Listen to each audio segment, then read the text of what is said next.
When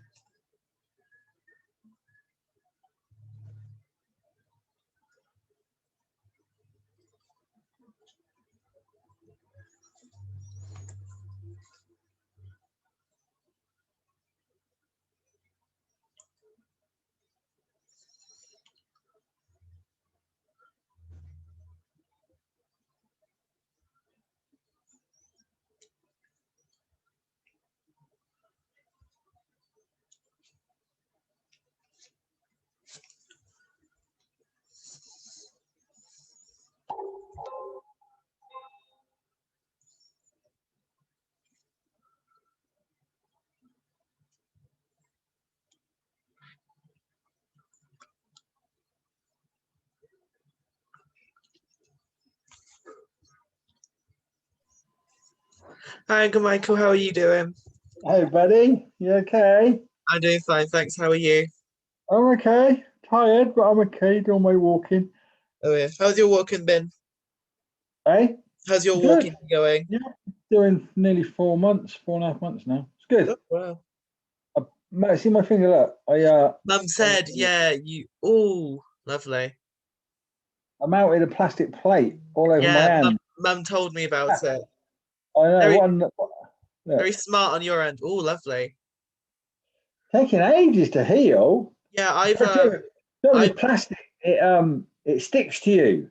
yeah. So it keeps burning. Oh, I think my ones have healed over now, but I cooked roast yesterday and I burnt my finger on one of the pans. yeah. It So looked it's like really good.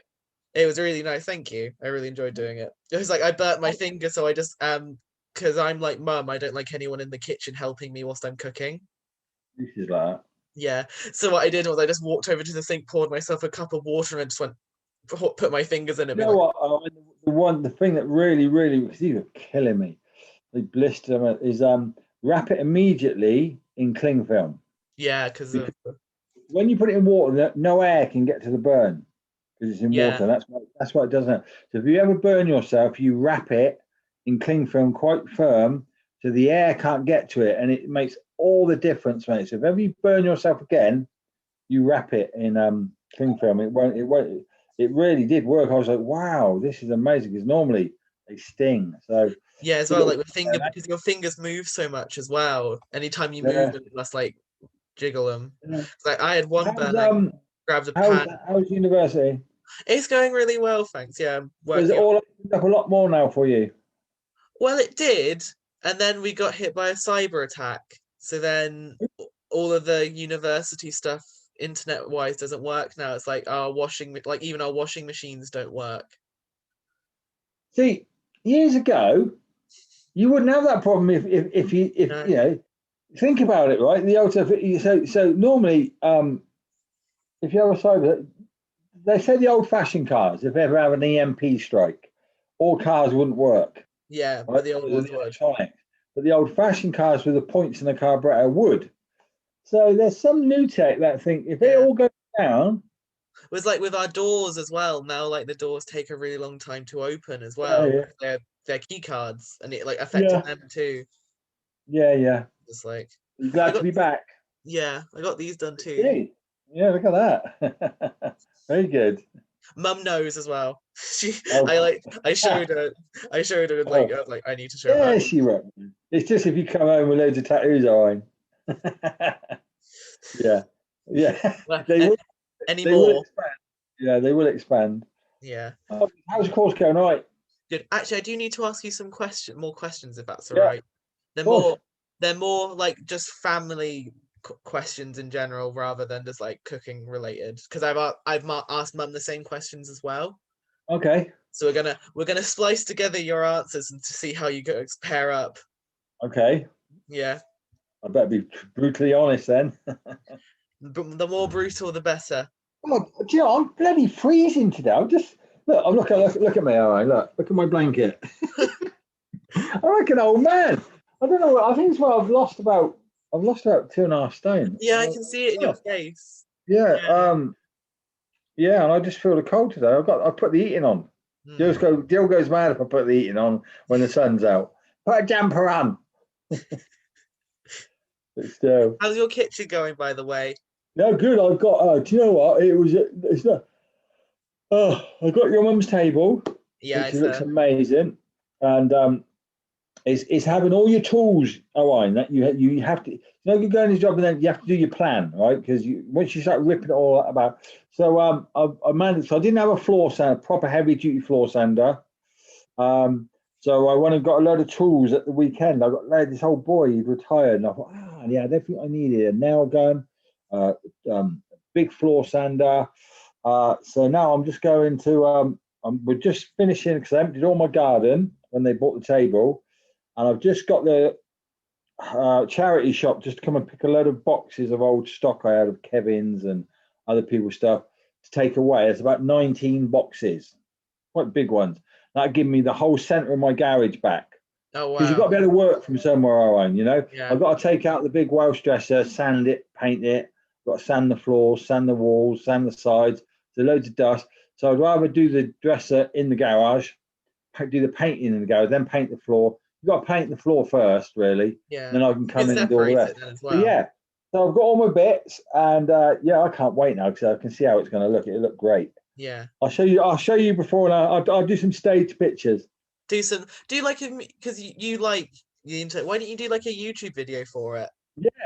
Like a lot of the tube people I watch, they put their video and they put it on like a time relapse, Yeah, why and don't then you do it's something like that, or like do like an yeah, edit I should do together? actually. Yeah, I think it's Yeah, a good idea. I might do that and try yeah, it. because you can always search up Yeah, tutorials on how to put stuff together. yeah, Right, yeah. let's ask these questions then. Okay. Right, Uncle Michael, Yes. describe a positive memory you have cooking with your family. Okay.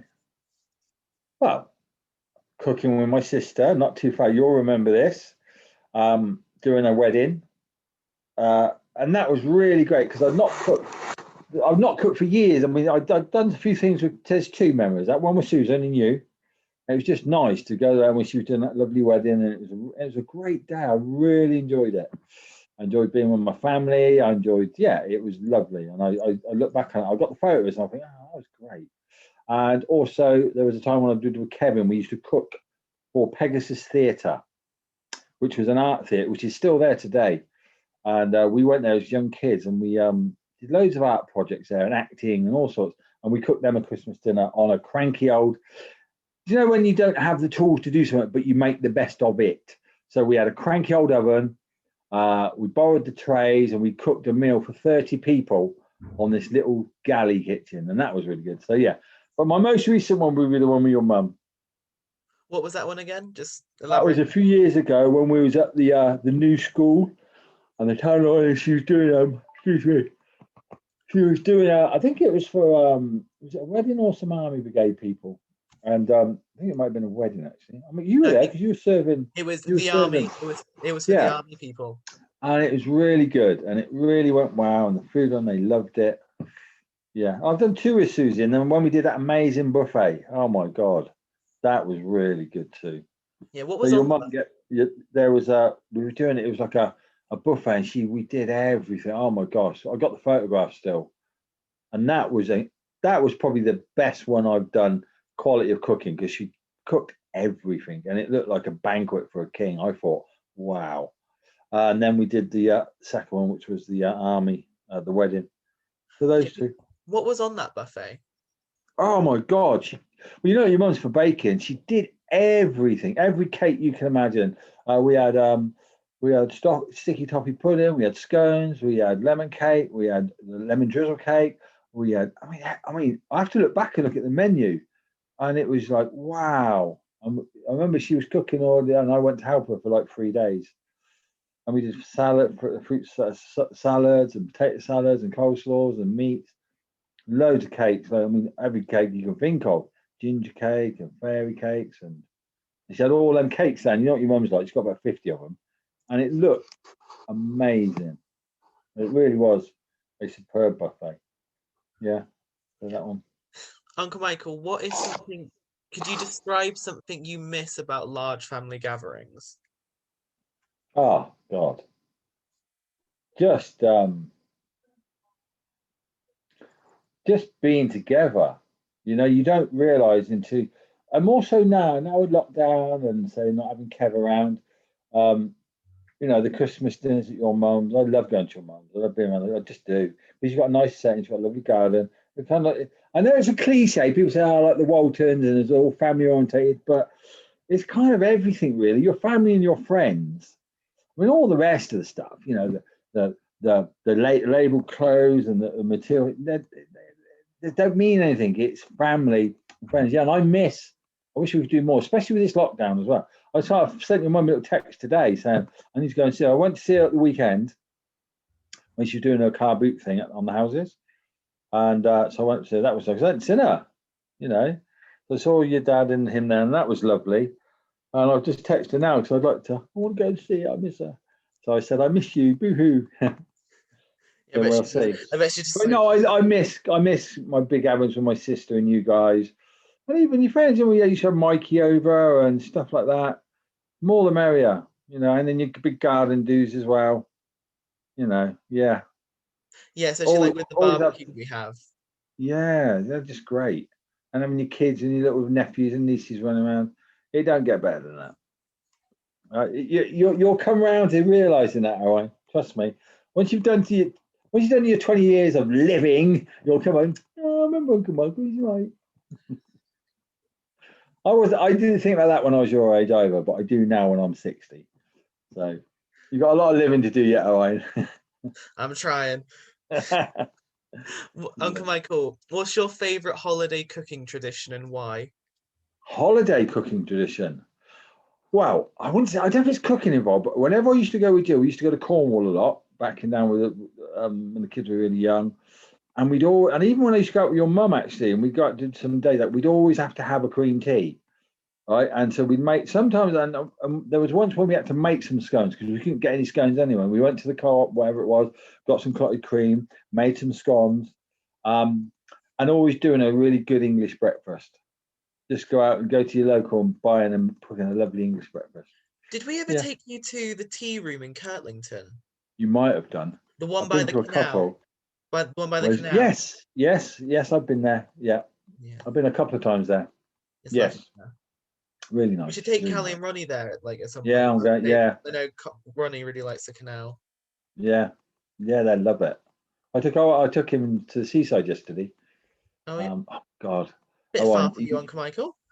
Well, I do go quite often with Andy, and we drive up to Bournemouth. I mean, I probably went before the lockdown last year about 10 times, and I took him probably about 8 of those, and he loved it. And I'll send you the videos to your mum, and I'll send you one of the videos. But it looked like it was a warm day, but it was bloody freezing.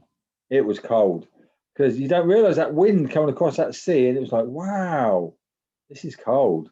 But it was good though. He had a great time. Yeah. Yeah. I was going to say as well, because I'm in Portsmouth as well. That's not far from Bournemouth, is it? No. No. Not at all. Come up and visit me in Portsmouth one day. Oh yeah, I'll remember that because God, you're the right end of the tour. Yes. There you go then. You can give me the tour. Right. Yeah. Uncle Michael, what does cooking mean to your family? Oh, do you know what? I've watched Lucy come from a bit like yourself. You start off like with an interest in cooking. You cook a bit with your mum and dad. Of course, she's around her dad who was a chef, and Uncle Kevin. Way back, this is going back, you know. And then her mum likes to cook. Who's quite a good cook now, and Auntie Susie, of course. So it's always been in her life, but now she's absolutely got the cooking bug away. She loves cooking, and she's cooking every other day. I mean, she'll cook something. She did millionaire shortbread, scone, fairy cake, and a great big Victoria sponge yesterday. Amazing, and she's always cooking like oh God, yeah, it's great because you get to sample the good. Always cooking like chicken curries, chicken and rice with lots of different stuff in. Yeah, so it's good to see that she's doing that a lot. She's got the bug now, which is nice. And she's got good at it. What you find with cooking, as I've said to you before, you learn to cook and you understand what you think flavours. That's something you learn. Some people have a bit more of a talent with what goes together and they can knock stuff up, but it's timing. Once you get timing, because you're cooking everything at different levels because they cook quicker than others, and then it has to all come back at the same time. And that's the hard thing to learn. And that just comes with practice and practice and practice. I was like, it just clicks yesterday. Yeah, I was doing because I Yeah, was doing the roast yesterday. So I had things on the hob. I was mashing the yeah, of potatoes whilst course. putting the chicken in, whilst And I was when like that all chopping seems like up. it's all craziness, actually, it's got organized chaos. And you get to it where you realize you learn timing. You know, carrots might take 15, 20 minutes to cook. Roast potatoes take 45. A chicken takes an hour and 25. So you have to have it all come together, 30 people, and then there's starters, and then they're putting it. It's quite a skill to learn. And you only learn it by doing mistakes and getting your time. Nobody comes in and gets their timing right, ever. It takes a long time. And then once you've got it, you have it for life. You absolutely have it for life. Yeah. So say to mum as well, organise chaos with my room, but I don't think she believes me. Yeah.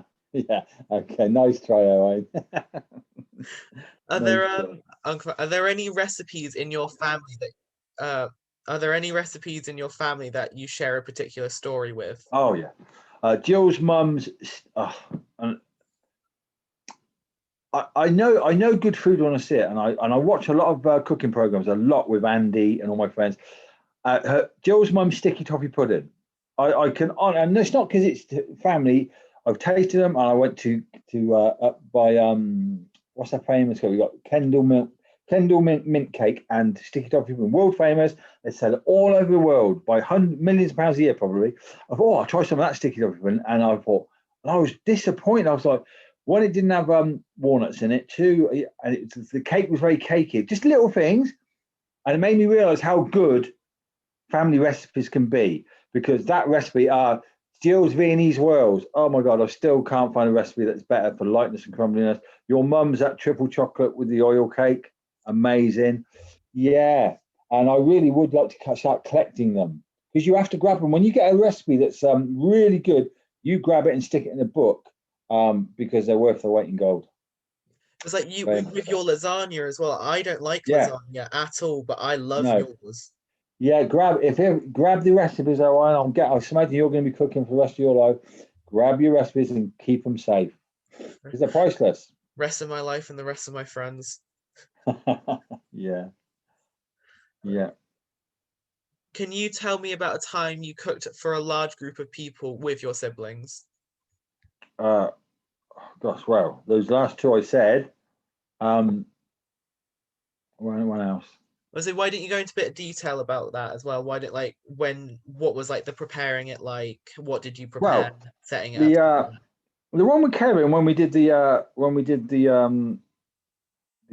art place, they were going to go to a restaurant, and it was quite expensive, and then we couldn't. They got let down on a booking. This is how we ended up doing it. And they turned on both said, "Oh, just off the top of his head, after he'd had a few points, we can cook it, we can do it." And I was remember moving. I said, "What do you mean we can do it?" And he said, "Oh, we could do it in the we could do it in the art in the studio building where they do all the work." And they said, "We haven't got a kitchen. All they had was a tea urn and a normal 4-ring cooker." "Oh, we'll be all right. We can get a sort of thing in." And I remember saying to him, "You can't cook for 30 people for a big Christmas dinner, 3-course dinner, with one tea urn and a 4-ring cooker, Kev." But he convinced them that we could, and then the pressure was on. But do you know what? It made you realise once you planned it, and we had all the knives, we had all the proper pots. We borrowed some from my dad. We got another 4-ring burner in. We got a Bain Marie, and it actually went amazing. And they were amazed. They bought us this great big present that we managed to turn out a meal like that. And you plan the meal. You say, what meal can you use that comes through quick? What you cook, the Christmas pudding, and it had to be reheated. And yeah, and that was amazing. Because I thought, well, do you know what? I'm really proud of that, because it was you were cooking with nothing, and it turned out. I mean, your mum's good at that as well. She's good at just dealing with dealing situations with you think, God, I used to remember when she was doing it, I thought, wow, she's doing a dinner for 120 people. And then I thought, she's as organised as hell. And a couple that I've done with your mum as well, realising that she had all that. I used to have her see in her little shed. I thought, my God, she's like a private caterer. She is, and she yeah. and she's good at it. She's good at it, and I never realised. I thought, gosh, and yeah, and I enjoy doing it with her.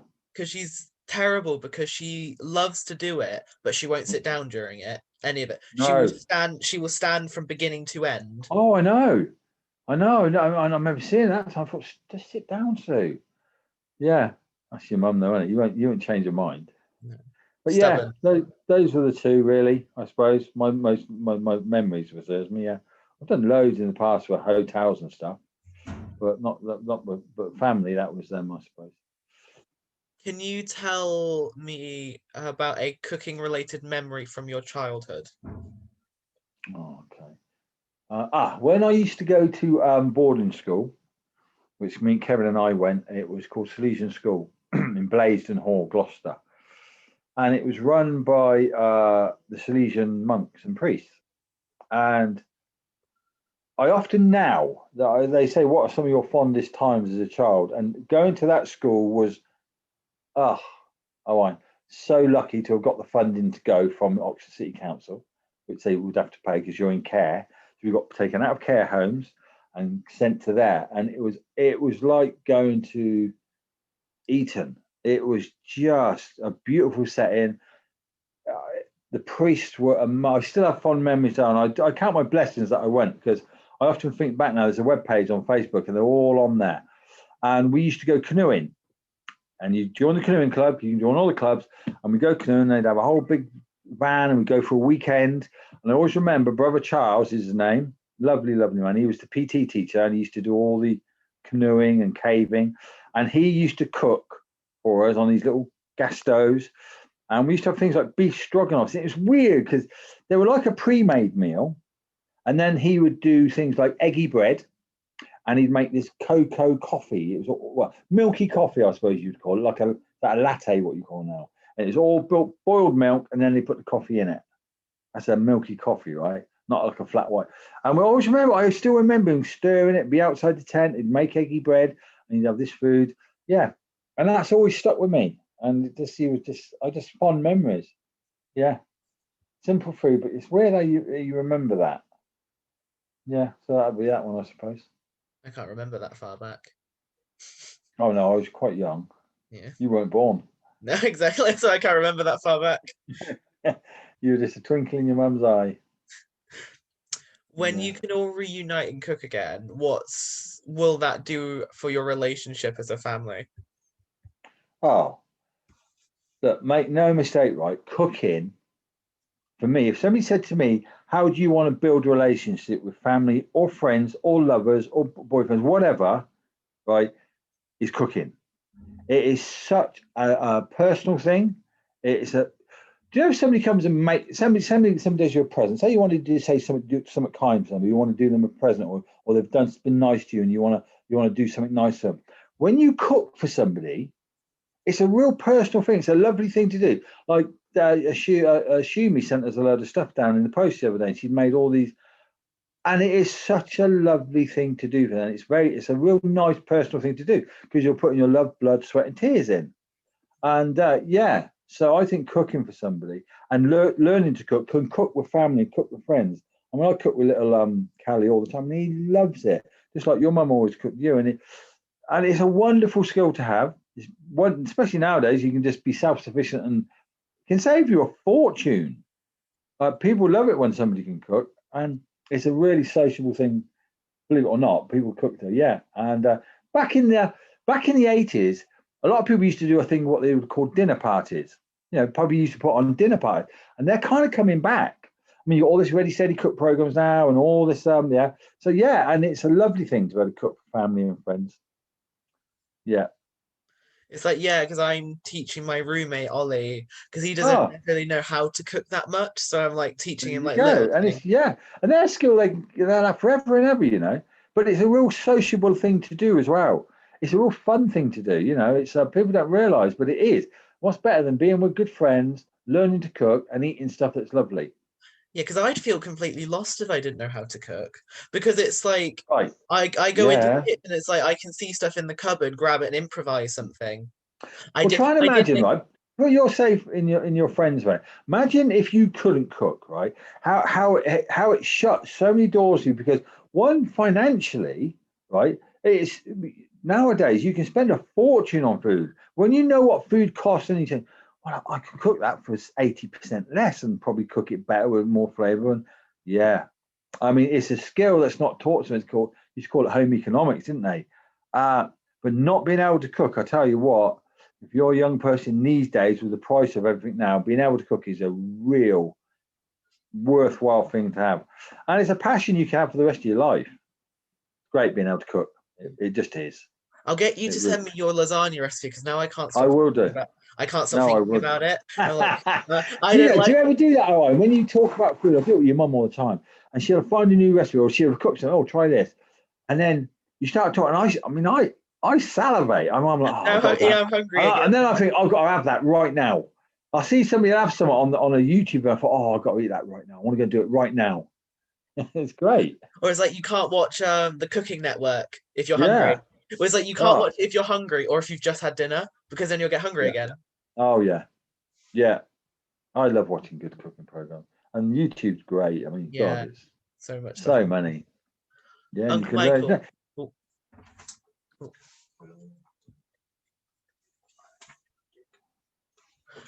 Oh. I'm fine. Water. Sorry. That was my roommate, the one I'm teaching to cook. He's nice.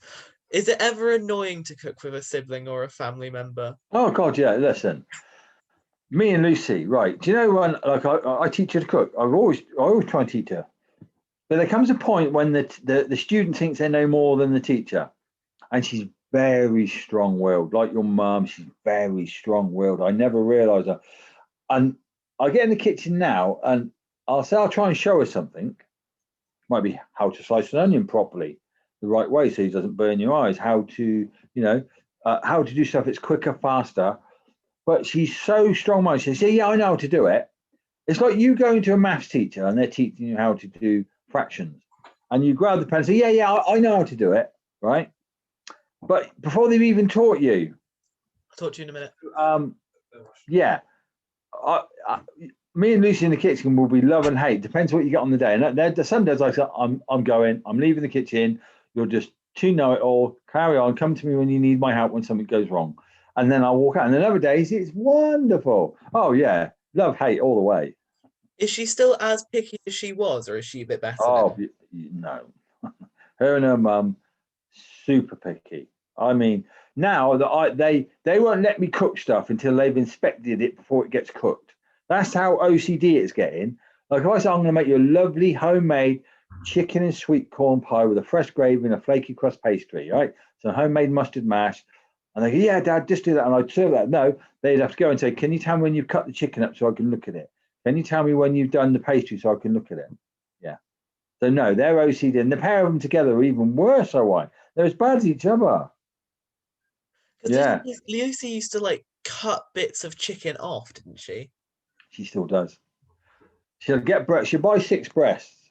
Now, as you know, white bits of fat on steak and on chicken melts and renders away. Like you see, look at the white fat on a bacon, right? It goes crispy. But on chicken, it melts and goes away. But she sees one micro dot of fat. She won't just do a slither. She'll cut a great chunk out.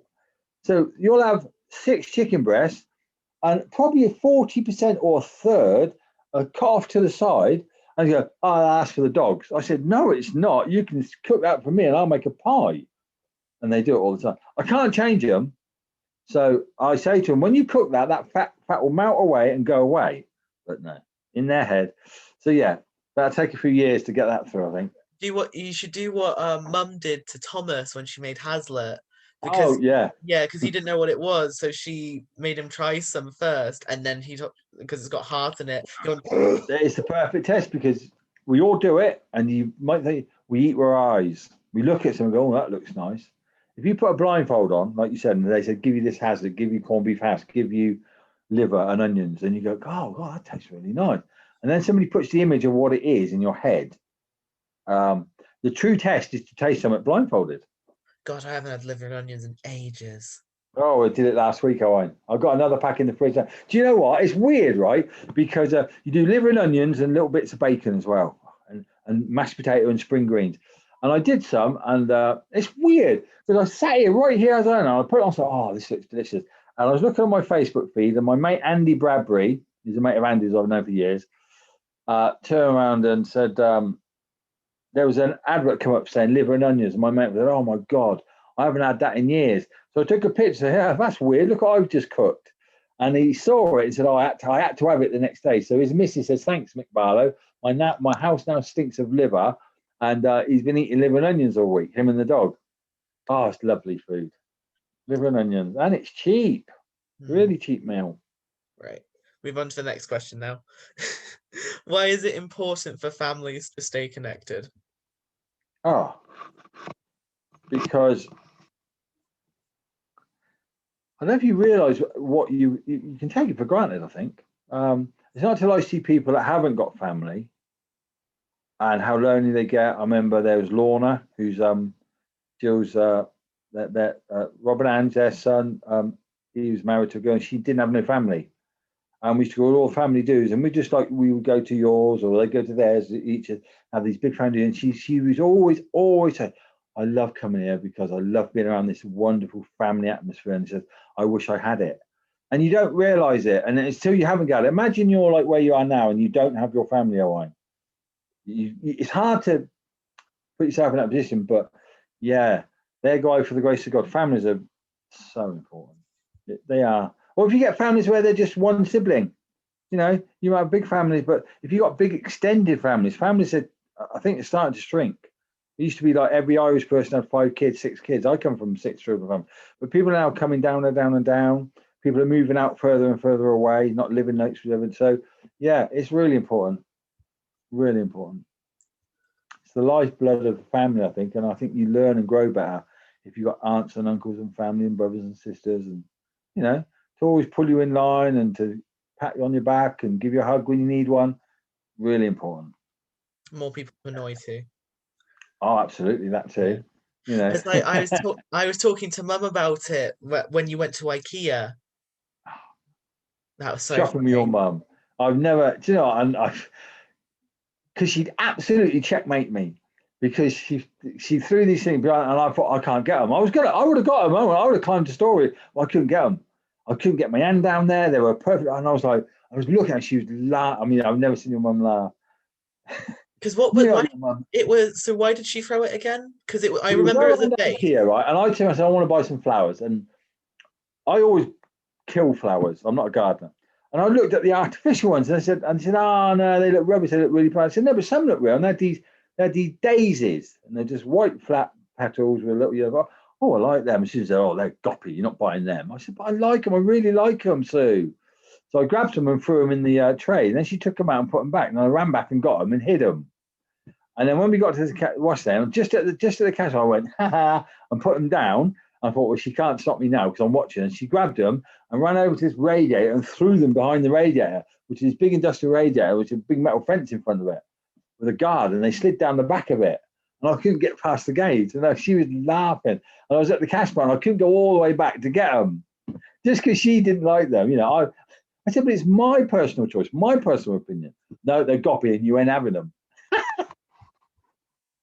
It was funny. That's such a her thing to do as well because she's so stubborn in her way. Oh, she was laughing. She was laughing because she knew I couldn't do nothing about it. It's her being the older sister. As much. It was just as much of one-upmanship of Battle of the Wheels because she'd won. She always wins. She always does. You can't beat her. Isn't she? Yeah, she always does. Bless her. Michael, number 12. What were your parents like as people? No, I won't. I pass on that. I mean, come on. Mum answered. I mean, there were dysfunctional parents that were alcoholics, as you know. Not great, really. I mean, not really. I mean, I was in children's homes from the age of 5. So Callie's age this year, I was in a children's home for the rest of my life. So was your mum. Yeah. So they were shit parents. That's the truth of it. You know, you love them, but yeah, they were shit. Especially my dad, and he was, you know, he was an alcoholic, and he used to beat her and stuff like that. But okay, if you put all the shit aside, I mean, there was the fun. I mean, yeah, he was a real character. People used to love him, just like they love Uncle Kevin in the pub. You know, Jack the Lad. My mum was good. My mum was. You want stubbornness? Where your mum gets the stubbornness from? It's from her. And she was mad. She was like a bit crazy. So yeah, mix all that in. you've probably got them genes in you somewhere, floating away, all right? A percentage of them. Me, So stubborn yeah, mother. but I look back on it and think it was what it was. People have lives and they struggle with lives, and it was, well, you can't change it. You can always change what happens tomorrow. You can't change what happened yesterday, last year. So yeah, so not great, but I always had my sister, and we all stuck together, which was good.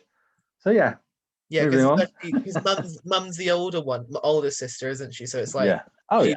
she's Yeah. like, I say mumsy as a friend, like a mumsy as a sibling as well, because she's the oldest. She Yeah. gets to boss you around. No, she's the matriarch, and she is.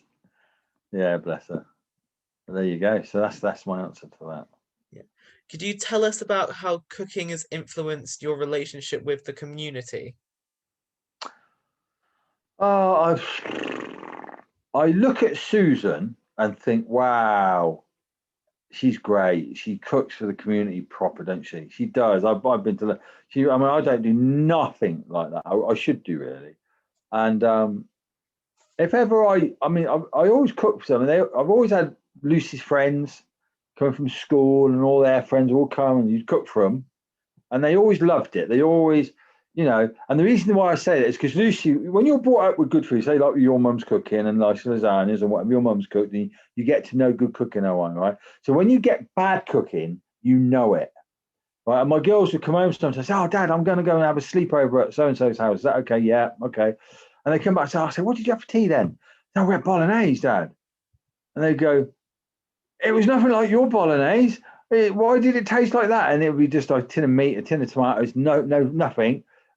There you go. So it's people having recipes that, like, the bolognese recipes, the lasagna recipes, the meat. Lucy did meatballs yesterday. I'm just going to have some for tea. Once you can learn to do a really good tomato sauce, it's not a big leap from bolognese, chili con carne, shepherd's pie. You just take out tomatoes, take out tomato puree. They're all pretty much the same. So just a few tweaks. So once you learn to do an amazing meat sauce, you can apply it to so much stuff. And it's those secret little ingredients, the little bits of milk, the little bits of teaspoon of sugar, a teaspoon of tomato soup, half a tin of Campbell's tomato soup, a little bit of cream, a little pinch of mustard. All them things add that little, like, wow, this tastes really good. I do that to my course mate Julia because she's Italian. So I'll make bolognese and I put avocado in the sauce because it's Okay. kind of fatty, so it melted in with it. And I just sent it to her and I was like, I put this, and she went, "Why, oh wine? Why are you doing this to me?" It's like, because when she came here as well, bolognese in Italy has meat in it. So she was confused by the bolognese sauce here because it didn't have any meat in it. There's no meat, Like, no. differences. No. She's great. Yeah, because you have the spaghetti sauce and then the bolognese. So yeah, it's just how they do it, isn't it? But spaghetti bolognese is tomato-based meat sauce. So yeah. So with cooking with mum, why do you do those things like cooking together for the community? What did it mean to you and the other people? Oh, I like because your mum, if you knew your mum when she was on her own kind of thing in London, when she had to go to all those reform schools, she was tough and hard because she had to be. She really was. There was you didn't get past that wall of emotion. You just saw this, right? And I look at her now with the community, and I always say, my God, she's mellowed. Your mum can, if you tick her off badly, she lets you know. Trust me, and it doesn't matter who it is. You can be as big as a house. She's always been able to talk to the biggest person in the street that's going crazy, like Kevin. She could calm down. My dad, people are like, real crazy. She has this knack of being able to talk to someone and they listen to her. And sometimes she can scream, and you go, whoa. And yeah, she's had that. But you don't see that often. I mean, I think your mum's very mellow now to what she was when she was 17, 18, 19, 20. I've heard She had a tough life. She had to stick up for herself, and she's strong-minded. And and to see how she's mellowed to be this lovely, community-loving, chilled, laid back. Yeah, nothing really phases her, really. And I'd she's like always to, got, yeah, and she's always got time and compassion for everybody. She has. yeah, And that's a nice place to be, Owen, that you wake up with, say, peace of mind, you know, it's really good. yeah. I'd like to say as well, I think I've Yeah. inherited a bit of that from her as well. Yeah, no, I Not think you've not got, necessarily no, you like have. I'm not necessarily like as stubborn Yeah. or hi Lucy, how are you? Hello, right? I'm fine. You're gonna be in a Zoom call now recorded. Yeah. Oh, why, Yeah. why you on a Zoom call? Because it's my uni work. Oh, okay, I'll let you be. Did you put a cat? Have fun. Did you put a Will cat on? do. We're just telling you about how good you are at cooking nowadays. Lucy, put the cat on. Well, he's just doing all, just like questions and answers, Yeah. which involves cooking as a theme. And that affects your family and friends and life. And how picky you you came are. up. And how I'm very picky. oh yeah, your It's flaws, your good parts, one of your bad parts. Yeah. Come. Please, please.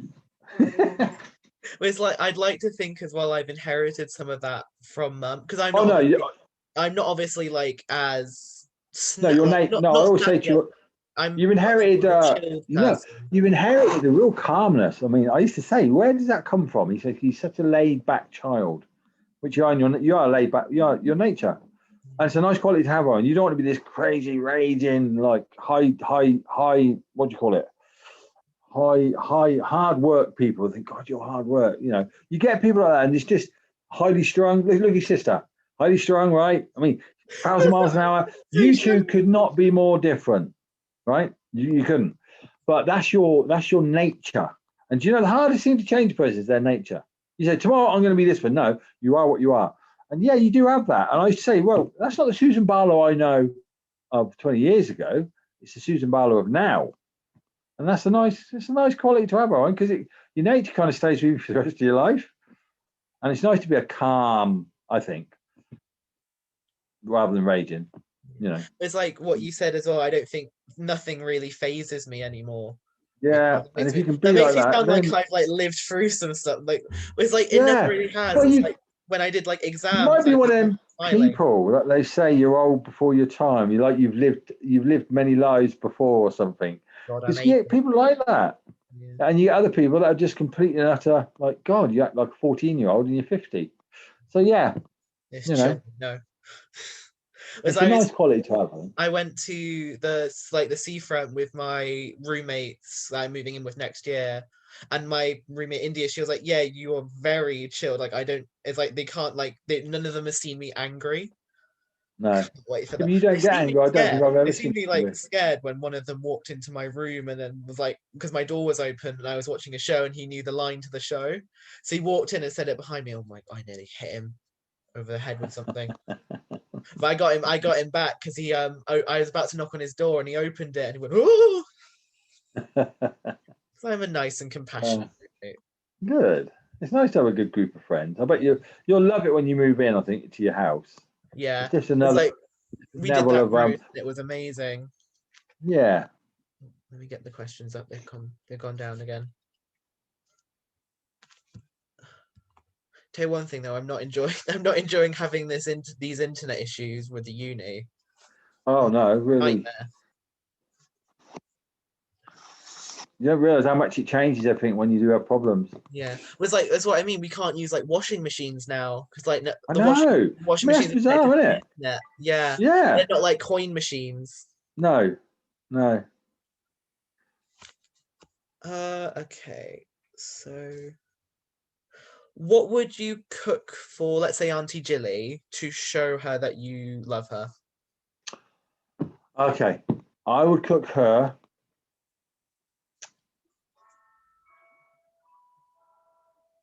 What would I think that she really, really likes? She's like an oldie, right? I would cook her a rhubarb crumble, right?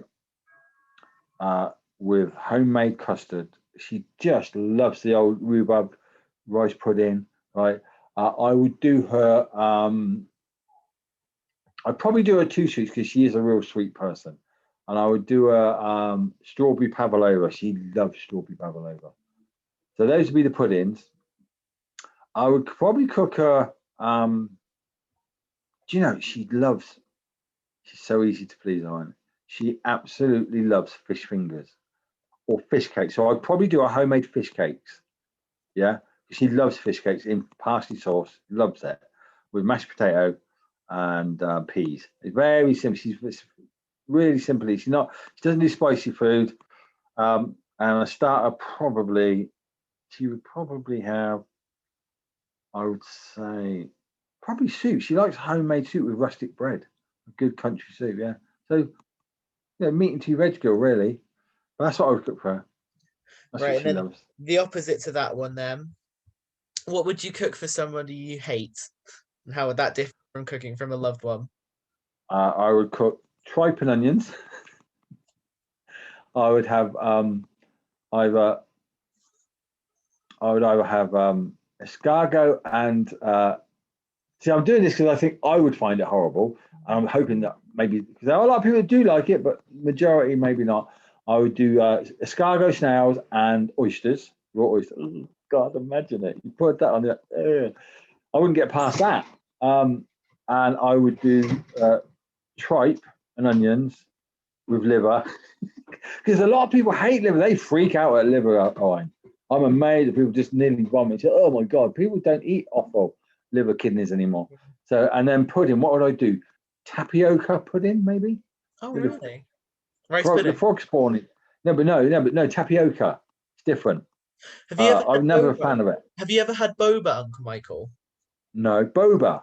Boba. So boba No. is like a tea or a milk drink that has tapioca Oh. powder in it. Oh, it's all the rage. Hmm. It's all the rage with the tea, right? Yeah, because when I first had it, I didn't really like it, but now Oh no, I couldn't think of nothing. It's milk tea, isn't it? It's milk. You can get milk teas, fruit teas, and the one I like is mango milk tea. Have you had it? Yeah. So the I mean, first it's couple, massive with Oriental and China and I mean, just there's queues of them drinking. I'm like, what? And then I found out it's had tapioca in it with milk. And I thought, oh, that's it. When you come down to Portsmouth, I'll take you to one of their places, and you can try one of mine. Because the straws are bigger as well, because it's like you suck it up and it right, and like you get that you feel them in your mouth, and you can because they're like almost like wine gum consistency. Well, they look like frog spawn. I mean, they kind of taste like it too. Delicious. Yeah, no. Okay. I think it's a consistency issue in my mouth. I don't know. Not a fan of balls in your mouth, Uncle Michael. Not a fan of balls in my mouth, mate. But no, I mean, you should try it. But it's normally, so I'm doing it with my eyes again, see. But you just have to try it, I suppose. But that would be what I'd serve. Yeah, no, that's brilliant. That's all my questions, anyway. Good. So do you get to go out much now and socialise? I mean, no. Yeah. When is it? Is it? Of course. I mean, you must have lots of eat places. I mean, is it cheap